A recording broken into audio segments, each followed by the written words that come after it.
Siendo muy joven, mientras observaba atenta y profundamente un cuadro en un museo, tuve la enigmática sensación de que la obra se convertía en espejo, un espejo donde se reflejaba mi pensamiento, mis experiencias, mi vida y mi alma, donde podía construir aquel momento con las formas allí pintadas.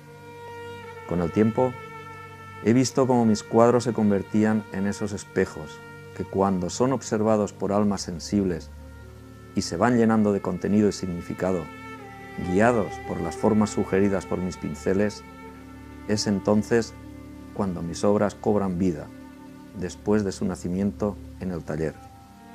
Cuando son lo que el observador es, cuando la obra está terminada, existe.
Bueno, don Pere Rivera, bienvenido a tu programa y a tu estudio, claro. Bienvenidos vosotros y además muy agradecido de poder compartir este espacio íntimo con vosotros. Tenía ganas de tener tiempo y ocasión de dedicarte el programa que te mereces y seguramente es menos de lo que te mereces.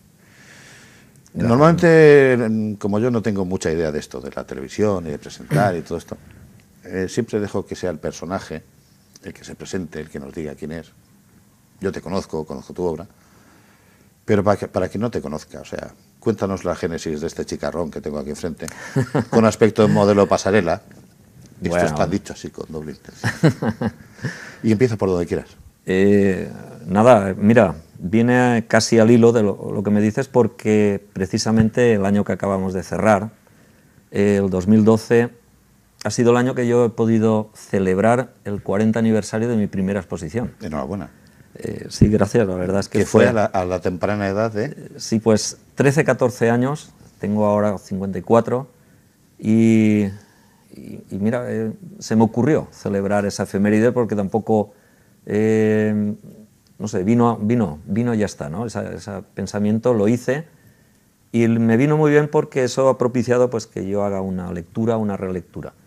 Pero bueno, fue en esa época cuando se materializó la primera vez que yo tomaba contacto con el público. Evidentemente antes de eso ya estaba pintando y mi maestro de entonces, que es el señor Manuel Barberá, de aquí de mi pueblo es la Vall d'Uixó, quien estaba enseñándome los primeros pasos en pintura, creyó que lo que yo hacía pues ya tenía a lo mejor la suficiente dignidad dentro del contexto de un niño de 14 años, ¿no?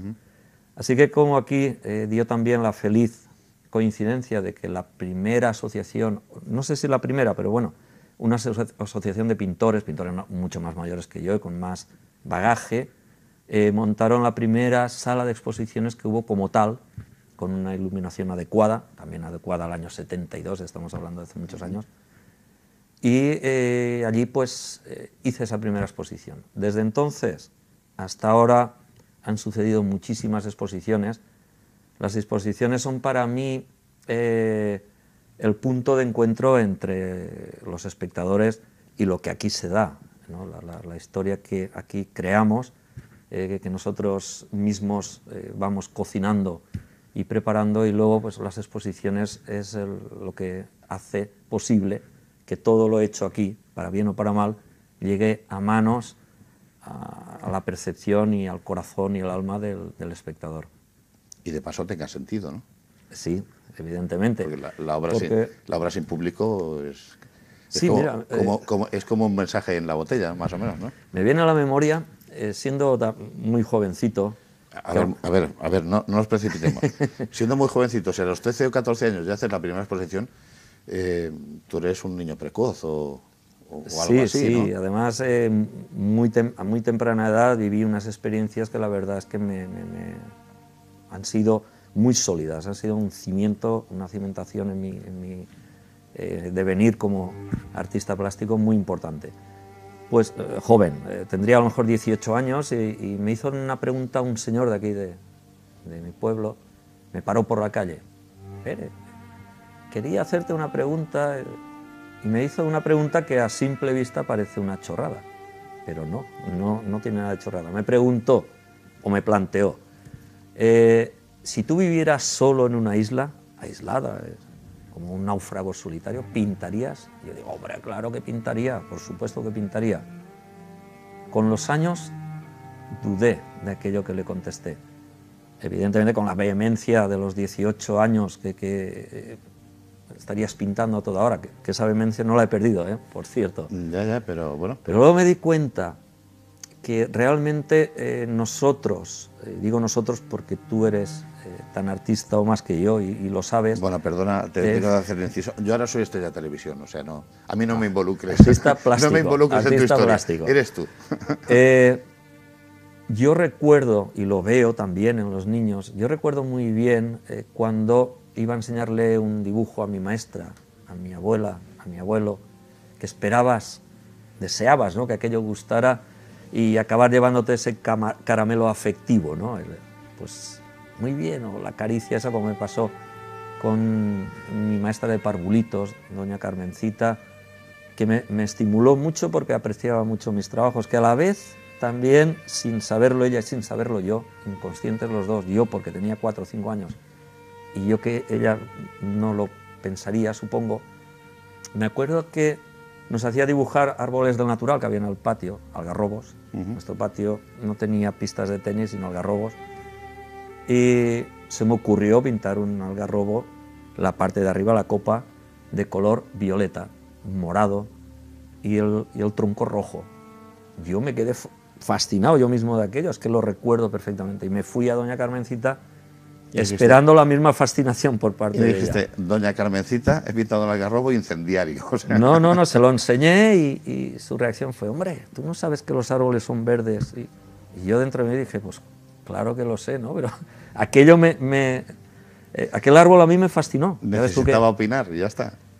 Pero a la vez dije, caray, no ha visto lo que yo estaba viendo ahí, ¿no? Y bueno, eso dio pie a que luego esa pequeña anécdota luego cobre una fuerza muy intensa en mi trayectoria. La verdad es que fue determinante a la hora de tomar decisiones, porque yo vengo del realismo, lógicamente, donde todos solemos aprender, y luego pues he derivado y me he bañado en distintos ámbitos, ¿no? Bueno, perdona, antes de venir del realismo, tú vienes de un abuelo, que era un abuelo el que tenía una fragua y era herrero. Sí, ¿no? mi abuelo Eduardo Mena. Abuelo, y un padre también que tenía un trabajo pues un tanto sí, exótico. Mi padre músico. Músico, concretamente violonchelista o bajista, ¿no? Sí, él tocaba el contrabajo en la Orquesta Municipal de Valencia, la Sinfónica, pero también tocaba el saxo. Cuando era joven tocaba en orquestinas. Bueno, yo en casa le he visto tocar clarinete, guitarra, era un músico también, se dedicó a la dirección. ¿Y tú qué tocas a todo eso? Yo toco lo que puedo. Hablo de instrumentos, porque luego iremos entrando en el programa Sí, sí, sí. Que No, tienes una deformación genética, debe ser. Eso debe ser la genética, pero además deformada, ¿no? Yo intenté ser O músico, creativa. de hecho estudié el eslava, el primero de conservatorio y demás, pero me encontré cuando nos daban a elegir instrumento, yo quería saxo, la banda le interesaban clarinetes y ahí se acabó mi historia. Pero bueno, la formación que he adquirido, gracias, porque yo con 12 años estaba escuchando conciertos de música clásica, sinfónica, pues también ópera, y claro, yo me siento privilegiado porque en aquella época aún era más complicado llegar a... Y recuerdo aún más el ver construir la obra, ¿no? Como aquí que estamos en un taller donde se construye la obra, pues las obras musicales, los conciertos se construyen en los ensayos. Claro. Yo iba al Teatro Principal de Valencia y cuando estaba estudiando allí, al menos una mañana iba, me sentaba en el palco que estaba detrás justamente de los contrabajos, veía por la parte derecha al director y veía cómo desmenuzaban cada obra. Eso es un privilegio, ¿eh? Pues sí, sí, además, o sea, eso lo ha podido cómo ver lo muy iban poca trabajando, cómo la iban construyendo y luego muchas veces pues veía luego el resultado en el concierto ya. Con lo cual... Formabas parte ya de ese concierto, ¿no? Sí, sí, de alguna manera sí. Y el conocimiento que tuve también, tanto de los instrumentos de cuerda, de madera, de metal, de viento, fue una relación muy íntima y muy directa gracias a todo eso. Es que como hemos entrado un poco a saco, pues sí. Yo soy muy rústico presentando programas de estos, ¿no? Entrar a saco significa que no vamos entrando en matices, en pequeños detalles, tal, ¿no? Tú eres pintor, eres escultor, eres ceramista, grabador. Antes te he tirado la chinita, no lo has cogido. Modelo ocasional. Sí, sí, lo he sido también, es verdad. Has sido modelo publicitario, ¿no? Sí, sí, sí. Una experiencia muy divertida.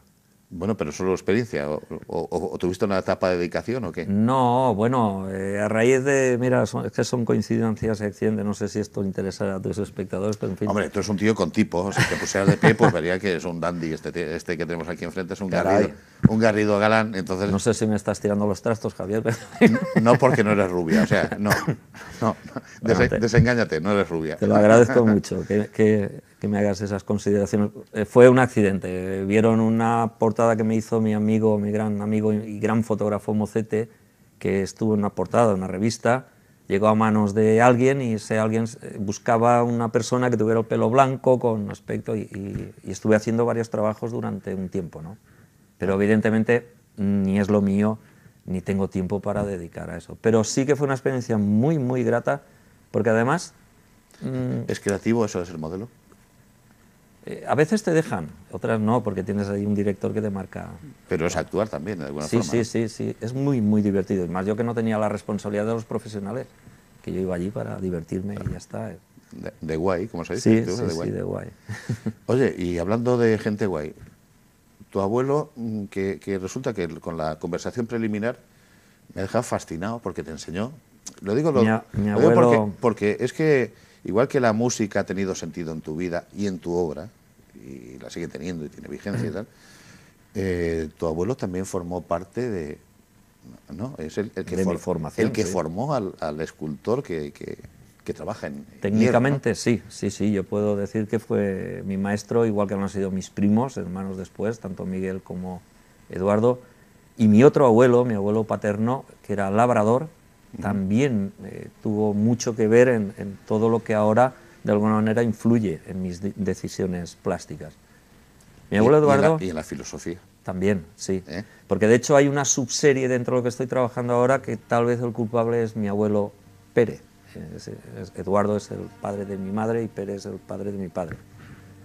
Y bueno, pero vamos a reconducir, si no nos perderemos. Y voy a reconducir yo. Tu abuelo Eduardo te enseña todos los misterios secretos de la forja. De la fragua, sí. O de la fragua. Sí, de la forja, exacto. Y te enseña a soldar como en la Edad Media, que es fascinante, me lo has contado ahora. Sí. Y quiero que lo digas porque el público quiero que sepa cómo se soldaba en la Edad Media.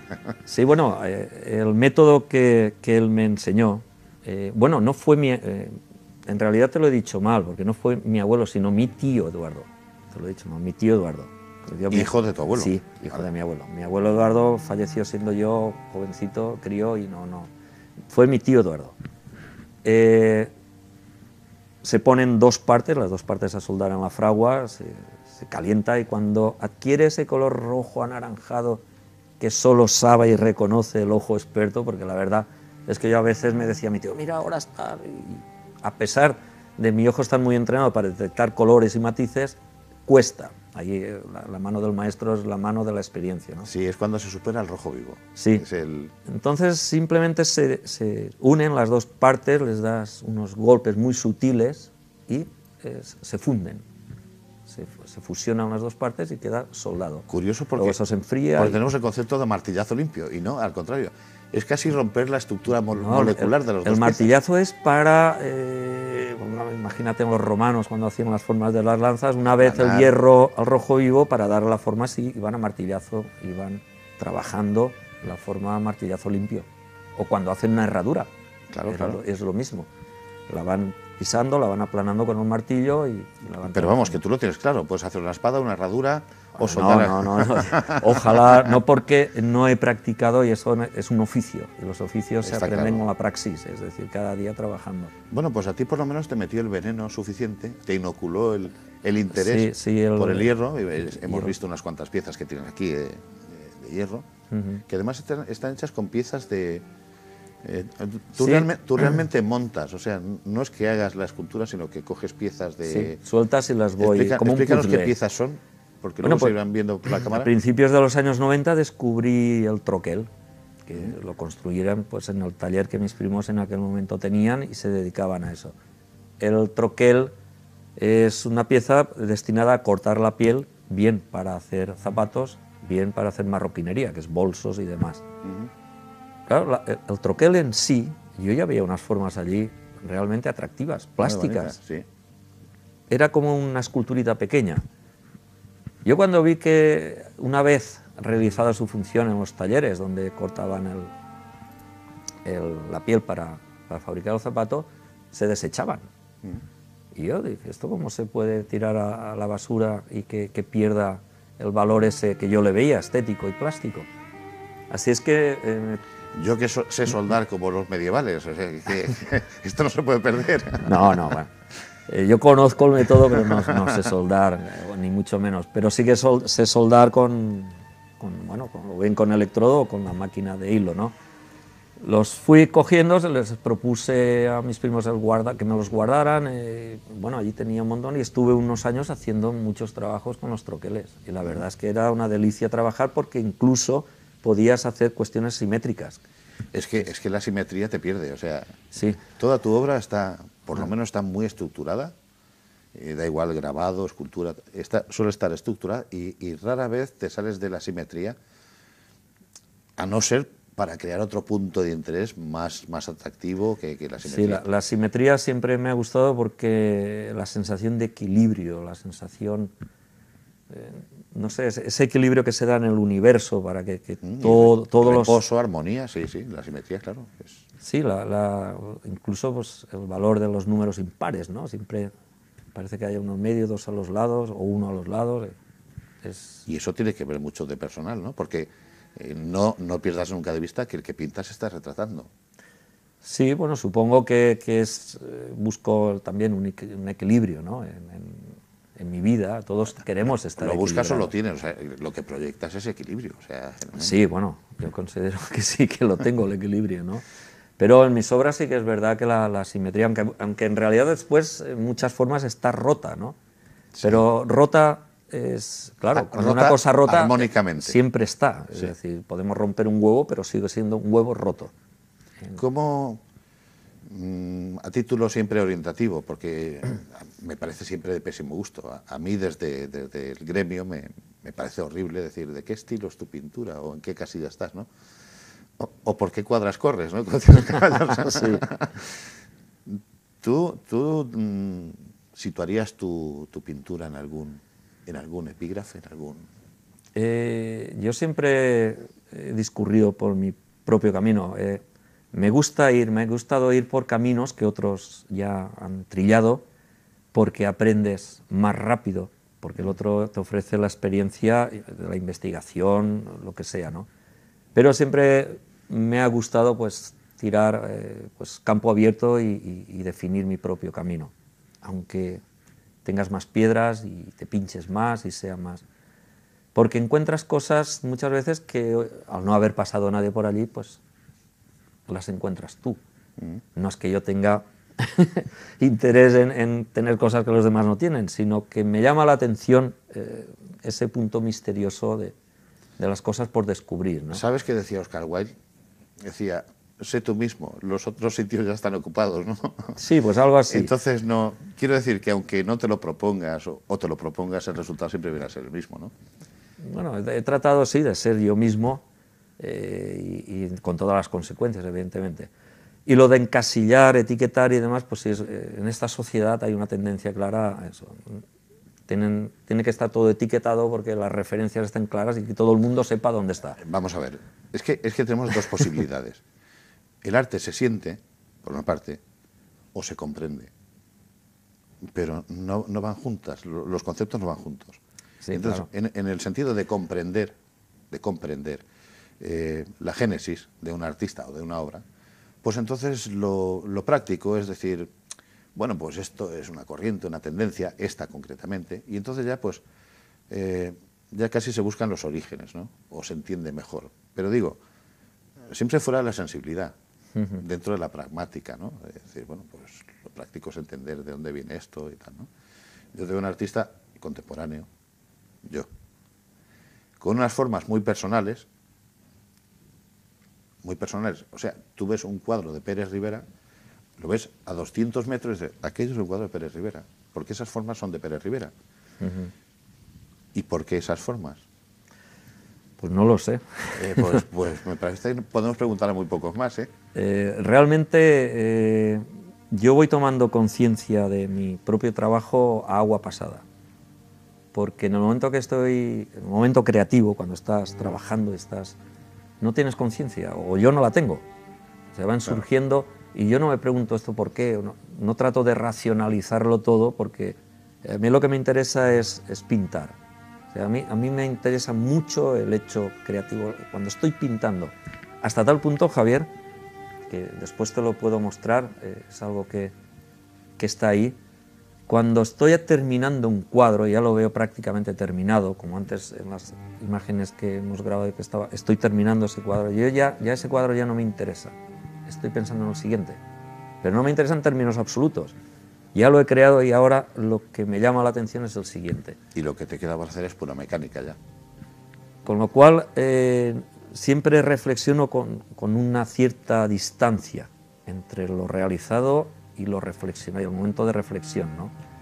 Sí que es verdad que puedo decir en este momento que estoy trabajando, ha sido inversamente proporcional el hecho de que cuanto más experiencia tengo, más camino he realizado como pintor, más hacia atrás me he ido a buscar el material pues, que me permita representar o trabajar iconográficamente. Es decir, yo ahora mismo estoy bebiendo de las primeras fuentes de mi niñez. Por eso antes he hecho alusión también a mi abuelo Pérez, el labrador. El otro era el herrero. Yo con él compartía muchas horas de carro cuando me iba al campo, porque iba con un carro y un caballo. Iba al paso y a veces nos costaba 3 o 4 horas llegar a la finca donde iba él a trabajar. Y yo recuerdo, esto tengo memoria desde muy pequeñito.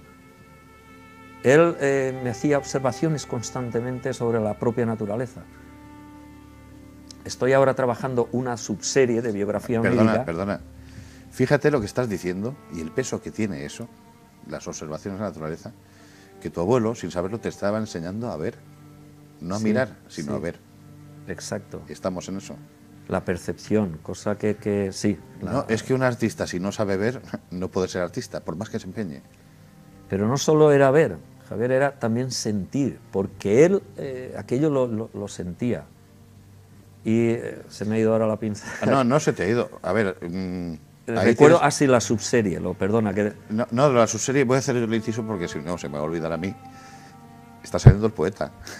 No sé si era tu abuelo o eres tú, pero el poeta está saliendo. ¿Sí? El poeta. Sí, sí, me estás presentando una parte sentimental, sensitiva, el abuelo, los afectos, el campo, el mundo, lo bucólico. Y luego, no solo ver, sino sentir. Sí, es que Me parece que es un buen armazón para... Cuando algo lo has poeta. realmente visto, o sea, lo has mirado y lo has visto, lo has observado atentamente, está visto, pero si además de ser visto es sentido, la huella que queda es mucho más que la memoria a corto o a largo plazo. Ya no es la memoria de nuestro cerebro, eso física, sino que es la memoria emocional.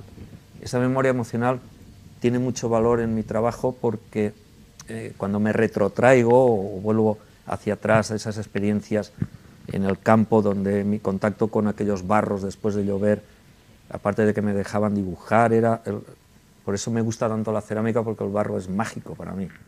Sigue a lo mejor rememorando en mi memoria más lejana aquellas sensaciones, ¿no? Pero quiero decir que eso llegó hasta el punto de que una de las 7 subseries que tiene la serie Biografía Onírica, que está dividida básicamente en itinerarios y mitología, pues hay uno que le he hecho un homenaje a mi tierra. Son los, en valenciano dime el ribás, los bancales, el ribazo, no sé si es correcto en castellano esa palabra. Supongo que sí. Yo miraba las montañas, que para mí aquello que a veces le preguntaba a mi abuelo, ¿y eso quién lo ha hecho? Él me decía, Dios. Y yo me imaginaba a Dios, un señor enorme amontonando aquello, claro. Pues además, esas montañas... Con un par, ¿no? Sí. Bueno, no, físicamente no, sino el tamaño. Ya. Los ribazos, y yo decía, y hasta allá arriba han subido... Y él me explicaba que a veces para poner una higuera, un almendro, subían hasta allí señores que cogían piedra, lo construían, y aquel esfuerzo que es titánico, que parece que no, porque además estamos hablando de hace mil años, a lo mejor, sí. Que a la vez esa obra que dejaron esos señores ha permitido que no esté desertizada nuestra tierra, que no resbale el agua, arrastre y demás, pues yo eso lo he cogido y le he dedicado una subserie que llamo... no me acuerdo cómo son, bancales mitológicos, porque para mí sí que tienen ese componente mitológico. La mitología normalmente la relacionamos con la mitología griega, la romana, los dioses, semidioses y todo eso que estudiamos en algún momento de nuestra vida en la historia. ¿Y los que hicieron los bancales? Sí, pero para mí tiene un valor mitológico. Tenían casi forma humana, debían ser dioses o sí, dioses bajados a la tierra para hacer eso, ¿no? Para mí lo son. Para mí el labrador es, sí, si no es un dios, un semidios, porque y además tiene mucho que ver con nuestro trabajo. Ellos siembran, arriesgan, depende del tiempo, de muchos factores que ellos no pueden controlar. Nosotros también, de alguna manera, en nuestra obra vamos haciendo lo mismo, es decir, siembras, la obra después puede cuajar, no puede cuajar, suceden muchas cosas aleatorias que muchas veces incluso a lo mejor se nos escapan. Bueno, pero en cualquier caso... Pero sí que hay una idea que germina, crece y da un fruto, ¿no? Pues, si utilizamos una metáfora, un símil... No, lo que está claro es que vamos, en tu caso es que es lineal, o sea, tú has tenido una escuela, unos referentes, y esos referentes has tenido la suficiente sensibilidad para aglutinarlos y luego darles forma en una producción artística, ¿no? Sí, y en sí, todas las dimensiones. Pero realmente la pregunta que ha iniciado esta parte de la conversación, ¿de dónde sale eso? Realmente no lo acabo de saber. Yo voy uniendo todas esas cosas tal y como voy, en mi propio devenir, en mi propio caminar, pero sin tener certeza al 100%. Bueno, no, en realidad no tengo certeza de nada. No de una forma consciente, evidentemente. Pero son análisis que a lo mejor hago yo en momentos que yo también me hago esas preguntas, ¿no? Y esto, por ejemplo, esas formitas que parecen a veces formas escatológicas para alguna gente. No, lo he puesto, bueno, una entre tantas, y enséñalo a la cámara y les explicas un poco, porque esto es un juego muy divertido. Sí, esto... Hay que tener mucha imaginación y mucha soltura con el dibujo, ¿no? Porque esto es lo que se llama una forma imposible. Sí. Tal cual. O sea, esto que se ve, que el ojo lo acepta como algo normal, como una construcción, sería impensable construirlo porque precisamente los planos cambian de lugar. Sí, con hormigón no se podría hacer, estos con madera planos, tampoco, sí. Esto en dibujo se llaman formas imposibles y es un juego para estimular la imaginación. Este señor no necesita estimularla, necesita darle rienda suelta. Y entonces va haciendo sus formas imposibles. Pero quiero decir que cuando vas andando por ahí, vas mirando, mira, aquí tengo trozos de pirita de cuando salgo a la montaña, y esa pirita está en el suelo, solo hay que verla y metérsela en el bolsillo. Sí. Pues eso mismo lo hago en todos los aspectos de mi vida, en todo lo relacionado con lo humano, ¿no? Recuerdo esas formas, que alguno puede ver esas formas escatológicas porque a lo mejor su espejo es eso lo que refleja. Simplemente es una anécdota. Yo cuando en Bellas Artes, que entonces estábamos en San Carlos, a mi lado pintaba un chico de Albacete que todo lo realizaba con espátula. Bueno, yo la clase a veces yo pasaba del bodegón de pintar el bodegón y me dedicaba a ver cómo aquel maestro de 22 o 23 años pintaba con la espátula porque era de una habilidad tremenda. Y él, claro, lógicamente su paleta le tiraba pasta, pero claro, generosamente y en abundancia. Y yo le decía en broma, digo, tú, eso parecen mierdecillas, le decía yo, porque hacía la forma esa. Y él me decía, no, son esculturas. Vale. Pues sí, tenía razón, eran esculturas. Pero es que esa misma imagen también la ves cuando te sirven un cucurucho de aquellos de... O cuando hacen los pasteleros, que también tengo una amiga que es pastelera y he estado mucho en el Obrador, y también se puede establecer un símil claro entre el trabajo del pastelero y nuestro trabajo, ¿no? El resultado es distinto porque ellos se lo comen. Bueno, y es muy agradable. Estructuras elevadas, pero de eso aquí tenemos muestras. Sí, también. Pero cuando coges una manga, el merengue y la manga de pastelero, también haces esas formas escatológicas para unos y para mí alucinantes. Bueno, para mí tú lo puedes ver escatológico o quien sea. No, yo no. Bueno, quien sea lo puede ver escatológico. Que te hace comentarios. Y yo puedo ver un figurat perfectamente. Haces un figurat o una mastaba, toma. Sí, bueno. Pero ya entramos en el terreno de la subjetividad y la lectura. Entramos en el terreno de los museos. De los museos, el concepto clásico. Sí. Porque lo hemos estado hablando antes y creo que volvamos a reflexionar sobre lo mismo. Museo. La historia que te he contado del museo. No, primero el concepto de museo, tal como lo entendían los griegos, sí, que era museo, y después me hablas un poquito del Museo de la Paz, en el que has estado muy involucrado. Bueno, sí, el museo tal y como lo entendemos hoy... Si quieres que vayamos por aquí, porque podemos ir hablando de tu obra pública, o sea... Por donde quieras, Javier. Lamentablemente no te puedo dedicar 5 o 6 programas, o sea, con uno te vas a tener que conformar. Entonces, no, hombre, conformar y recondúcelo por donde quieras. Bueno, la idea del museo, hoy en día el museo es un espacio arquitectónico y donde su interior ofrece pues, obras de arte colgadas en las paredes o tridimensionales. En algunos casos, como el Guggenheim de Bilbao, hasta el propio edificio es una escultura, ¿no? Es decir, pero claro, en la cultura helénica, en la Grecia clásica, el concepto de museo era otro.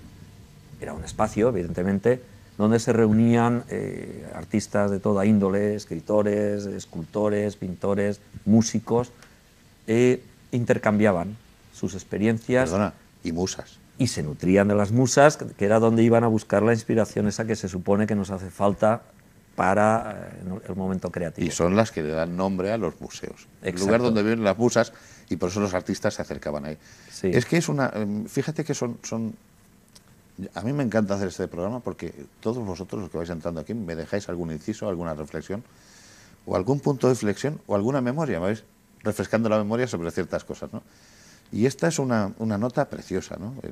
A nivel informativo, ¿no? A nivel cultural, el concepto del museo de dónde sale, ¿no?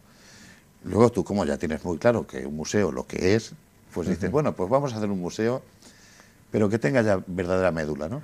No, bueno... ¿Qué empieza la historia? Debido a estas cosas que pasan en la historia... Oye, te estoy mirando y para salir en la tele no van a limpio, o sea, no... No, lo siento, es... Te tienes que ver... Hombre, yo esperaba un poco de imagen. Yo me he tenido hasta que planchar la ropa, o sea, mira... Pues es mi imagen. ¿Estás cómodo, no?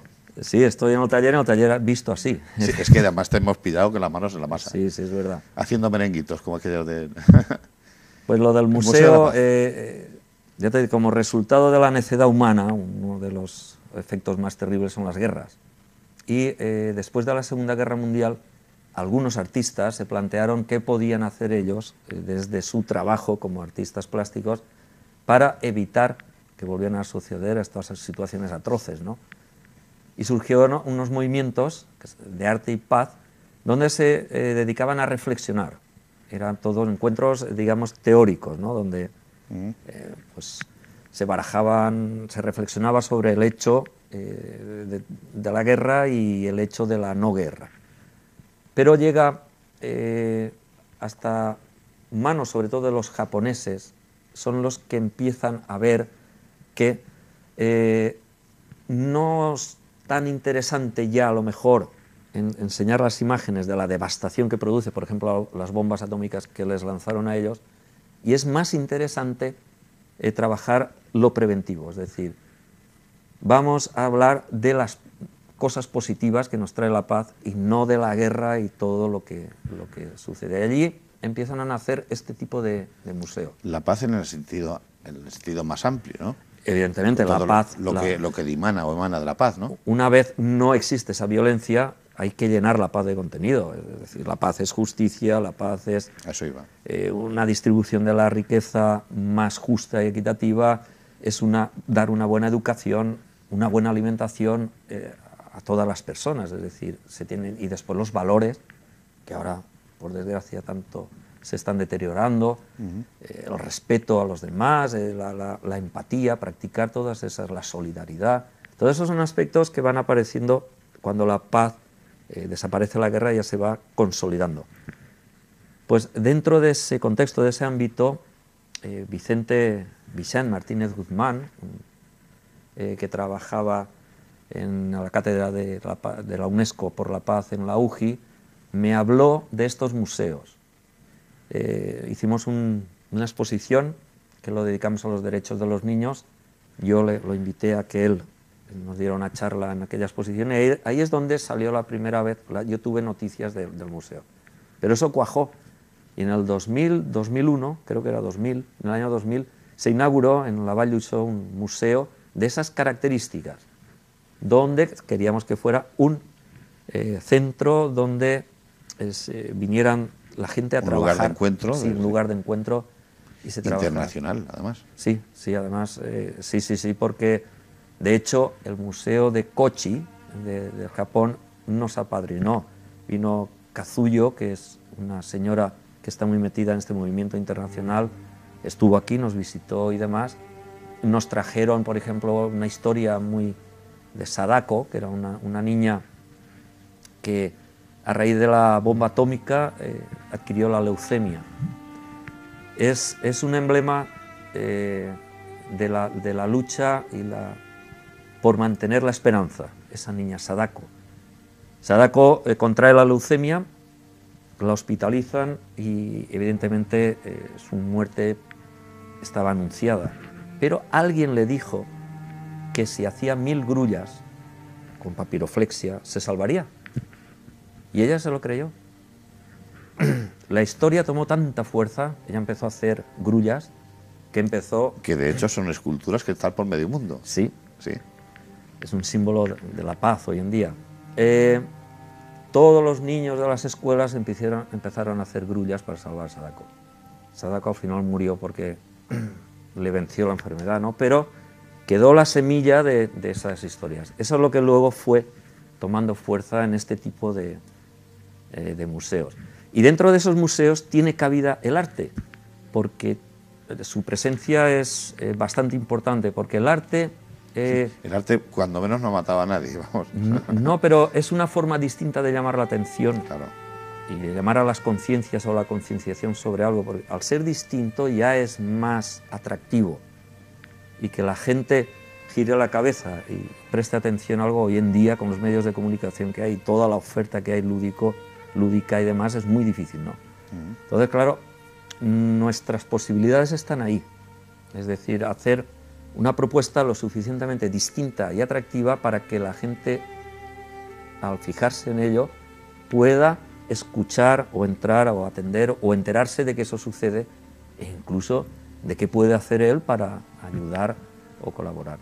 Eso a mí me parece que es darle un contenido ya mucho más importante que la propia obra, ¿no? Es decir, está clarísimo. Si eso ayuda, si el arte hubiera ayudado a salvar a Sadako, pues imagínate, ¿no? Entonces son trabajos que a mí me han llamado mucho la atención, que me he involucrado mucho y que pienso que realmente vale la pena hacerlo. Y de hecho ahora no estoy tan involucrado también porque todo este trabajo, por desgracia, depende de subvenciones y todos sabemos en este momento que eso no tenemos. Vale. Y desde aquí, desde tu faro personal, irradias el concepto de paz, las ilusiones y tal. ¿Cómo vives la soledad del estudio? O sea, la pugna diaria de un artista en su Santa Santorum, la soledad con sus musas, porque esto también es un museo, de vez en cuando entra alguna musa, supongo. Sí, bueno, musas sobre todo inventadas, ¿no? Son la soledad, yo convivo muy bien con la soledad de mi taller, es más, la necesito. Y yo creo que hay una buena comunión. El tiempo cuando entro aquí se para mí, aunque evidentemente cuando vuelvo a abrir la puerta y salgo del taller me doy cuenta que sí que ha pasado, ¿no? Pero sí, no estás solo. Claro, es una soledad elegida, deseada, amada, no es una soledad impuesta, que sería terrible. Y además, según tú confiesas también, como eres tímido, pues mejor, ¿no? Sí, sí, sí. La verdad es que si yo pudiera, me lo permitiera la infraestructura social de mi vida, si no tuviera, yo viviría aquí eternamente, bueno, eternamente, lo hasta que no muriera. Oye, esto va a ser la isla desierta, aquella de la que te mencionabas que el No, señor, porque ¿no? sí, mis obras sí que saldrían, ¿no? Ojalá, ¿no? Ya. No voy a esconderlas aquí porque también les privaría de la posibilidad de comunicarse con la gente, les quitaría su capacidad de expresarse. Bueno, pero sería robarles mucho. No, no te creas. O sea, esto son opciones libres. O sea, la gente toma o no toma, y ya está. Y hablando de comunicarte con la gente, hay una serie de puntos, mucha obra pública. Bueno, hay que decir así porque me parece que se nos está acabando el tiempo. Tú tienes mucha obra pública, tu obra se ha movido por medio mundo, es un artista inquieto, que además, curiosamente, vence la timidez y necesita que su obra se contagie por ahí, que es la palabra, que se contagie. Sí. Obra pública tienes mucha, hay una que es emblemática y ya está claro en quién estabas pensando cuando la hiciste. Cierto contrabajo, violonchelo que está en la fachada del Teatro Principal de Castellón. Sí. ¿En quién estabas pensando? Voy a ponértelo fácil. Pues tuve hasta la suerte de que viniera mi padre. Mi padre es que sufrió un ictus hace unos años y tiene problemas de movilidad, pero vino a la inauguración y la verdad es que sí, allí lo dije en la presentación, que yo tanto a mi padre como a mi madre tengo muchísimo que agradecerles, pero no solo por todas las aportaciones a nivel humana que han hecho, aparte de criarme a mí, como cualquier padre o madre cría, porque siempre me han respetado en términos absolutos. Cuando pues, el niño parecía que le pegaba por pintar y eso, siempre sabes tú que siempre me han apoyado y me han dejado hacer, me han dejado total libertad, ¿no? Aún siendo conscientes, y supongo que habrán sufrido los suyos, de que la cosa podía salir mal y no sé, pero nunca trataron de reorientarme ni de... No, porque... Pero, lógicamente a veces sí que te hacían... Pero que quiero decir que eso es muy de agradecer para mí. Si es que tu padre ya era artista, entonces, ¿qué te iba a decir? Pues sí, porque... ¿Qué te podía decir, hombre? Porque mi padre en aquella época también, pues, el estudiar una carrera, además con trabajo, no sé, fueron 6 años, a la vez que trabajaba, porque ya existíamos mis hermanas y yo, y había que mantener una familia, pues claro que era un riesgo que tenía que asumir, y fue valiente y capaz, y de él he aprendido la capacidad de sacrificio y la capacidad de trabajo, porque bueno, yo eso lo he visto. Pero cuando vio el violonchelo, el contrabajo allí en la fachada, dijo, ¿esto se puede tocar o no se puede tocar? ¿Esto sonaría? Sí, sí, ese contrabajo se puede tocar, pero con el corazón. Perfecto, eso ha quedado precioso. No, además es verdad.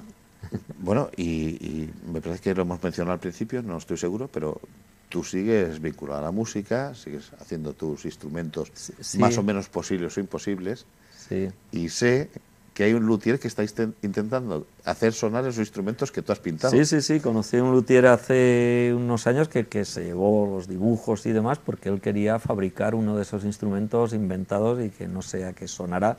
La verdad es que no sé en qué punto está él, pero es complicado dedicarle tiempo a hacer un instrumento. Ya, pero espero verlo algún día. Pero estoy viendo tus instrumentos y tienen, no sé si es porque están metamorfoseados o tienen unas sugerencias arcaicas.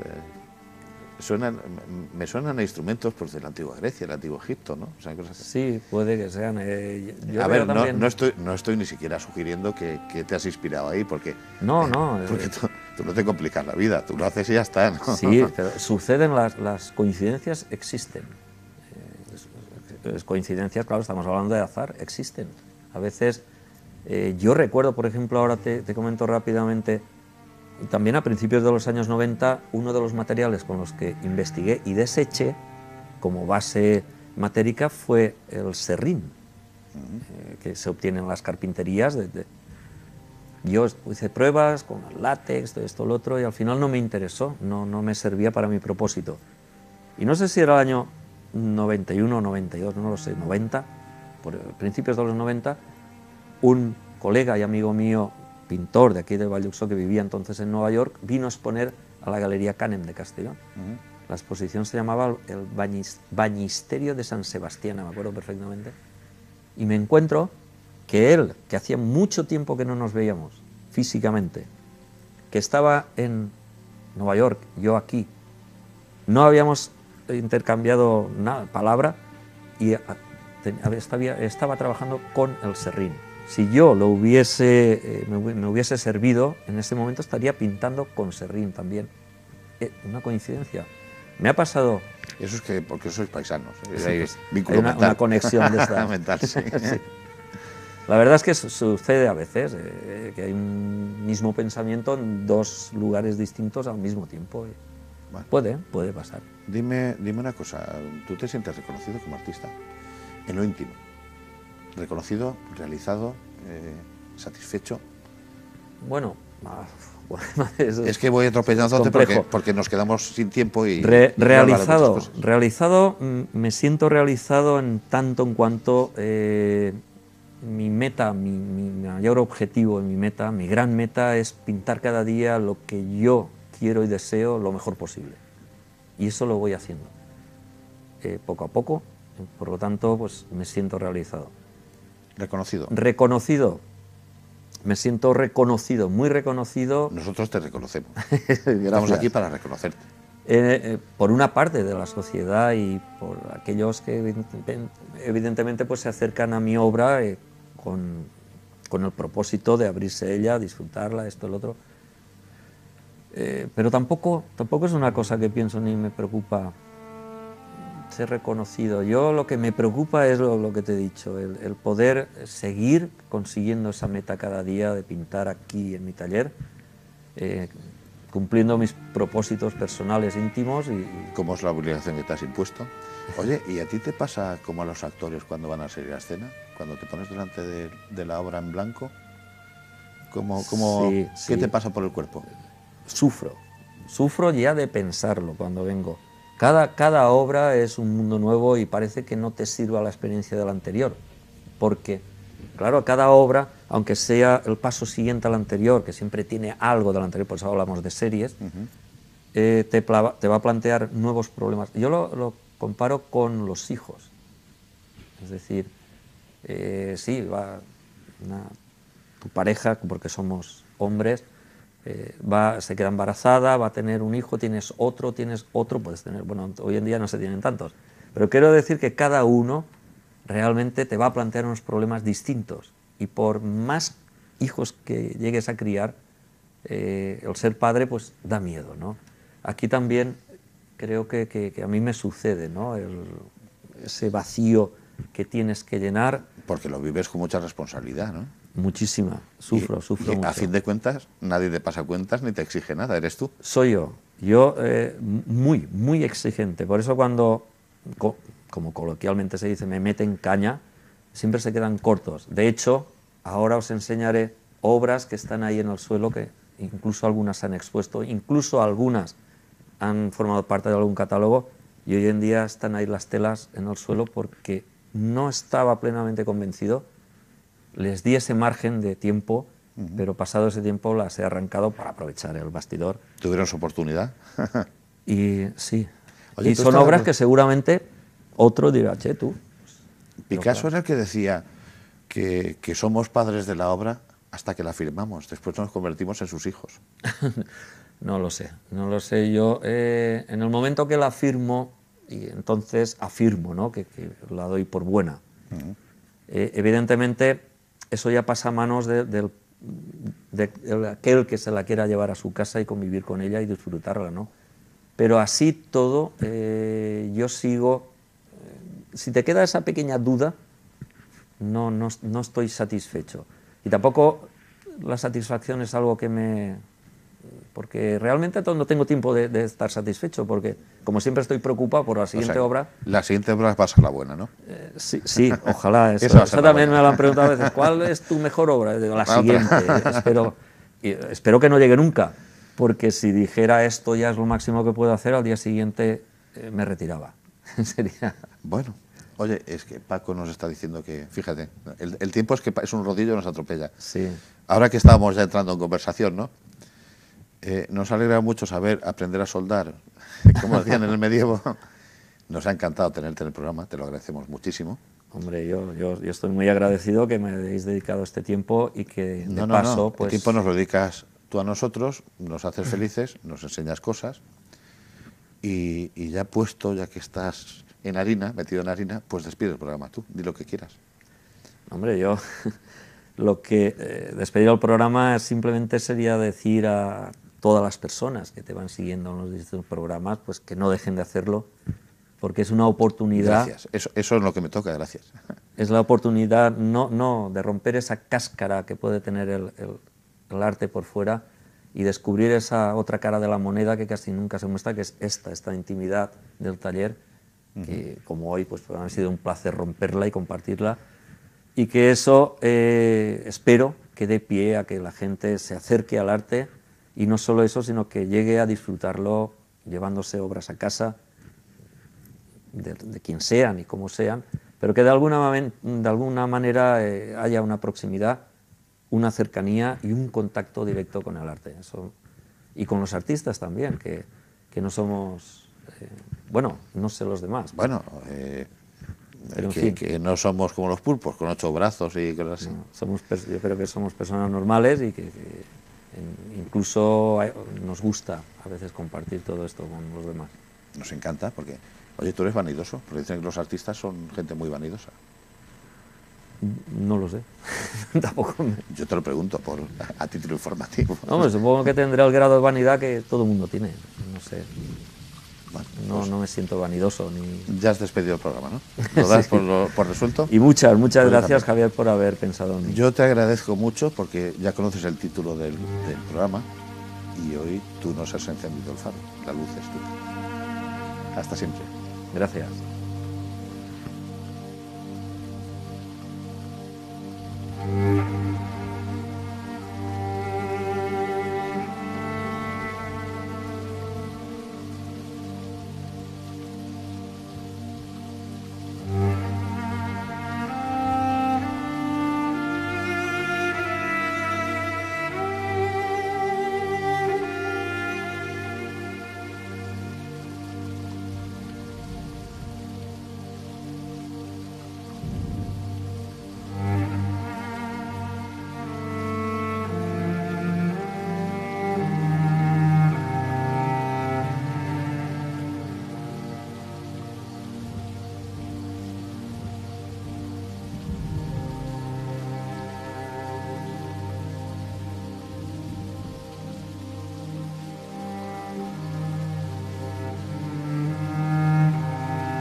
Cuando en el taller la necesaria y deseada soledad se hace aterradora, ante la imposibilidad de pedir consejo a nadie, debiendo tomar decisiones que marcarán y definirán la futura obra, y en el momento creativo se convierte en hecho ineludible e irremediable, me inunda el temor, el miedo, ese horror vacui que a la vez me impulsa mágicamente a llenar de sueños deseados y soñados la piel blanca y desnuda del lienzo, y que en última instancia desea hacer soñar el alma del espectador sensible y soñador, convirtiendo ese primer momento aterrador en el origen de un dulce y creativo abrazo entre la obra y aquel que con su imaginación inicia el juego de la subjetividad compartida, el encuentro con su propia percepción,